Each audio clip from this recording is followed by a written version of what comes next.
আমার আজকের রেসিপিতে আপনাদের সাথে শেয়ার করতে যাচ্ছি আলু দিয়ে লইট্টা শুটকি ভুনা রেসিপি। আশা করি আপনারা অনেক এনজয় করবেন, অনেক ভালো লাগবে। তো দেখতে পাচ্ছেন এখানে আছে আদা, রসুন এবং পেঁয়াজের পেস্ট।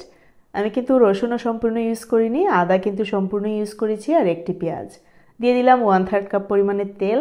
এখন এই মশলাটুকুকে হালকা ফ্রাই করে নিচ্ছি।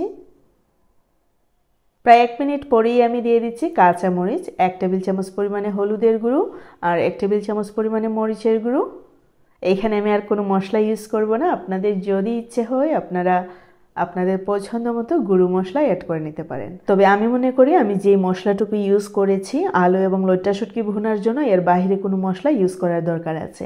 তারপরে বলছি, যদি আপনাদের ইচ্ছে হয় অন্য কোনো মশলা অ্যাড করতে, অবশ্যই আপনারা অ্যাড করে নিতে পারেন। তো দেখতে পেলেন মশলা যখন খুব ভালো করে কষিয়ে এলো, আলু দিয়ে দিলাম আর দিয়ে দিচ্ছি শুটকি। এই শুটকিকে আমি গরম পানির মধ্যে ডুবিয়ে রেখেছিলাম প্রায় 5 মিনিটের জন্য। তারপরে আমি ঠান্ডা পানি প্লাস গরম পানি সংমিশ্রণে ধুয়ে নিয়েছি। তবে অনেকে আছেন আমি দেখেছি একদম সেদ্ধ করে ফেলেন, চুলার মধ্যে পানি একদম বলক আসতে থাকে, এই বলকের মধ্যে শুটকিও দিয়ে দেন, সাথে শুটকিকেও অনেকক্ষণ ধরে জাল করে নেন। এইরকম না করে গরম পানি একদম শুটকির পাত্রে ঢেলে 5 মিনিট ভিজিয়ে রাখলেই কিন্তু হবে। যারা নতুন তাদের জন্য বলছি, আপনারা অবশ্যই একদম সেদ্ধ করার দরকার নেই, চুলায় বসিয়ে গরম পানি শুটকির মধ্যে ঢাললেই হলো। গরম পানিতে 5 মিনিট ভিজিয়ে রাখলেই তারপরে খুব ভালো করে ধুয়ে নিলেই হবে। That's it. তো দেখতেই পেলেন আমি কিন্তু প্রায় 1/2 কাপ পরিমাণে পানি ইউজ করেছিলাম আর ঢাকনা ইউজ করেছিলাম প্রায় 10 মিনিটের জন্য।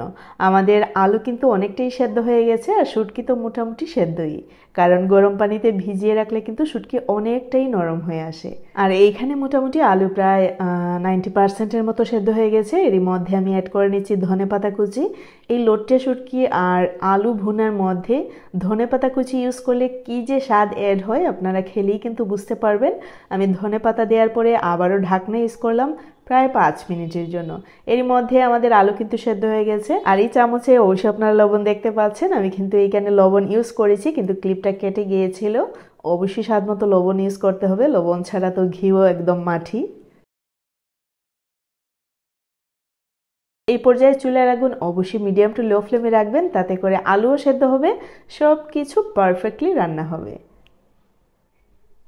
বিশ্বাস করেন এই রেসিপি গরম গরম ভাতের সাথে কি যে মজা লাগে তা কিন্তু আসলে মুখে বলে বোঝানোর মতো না।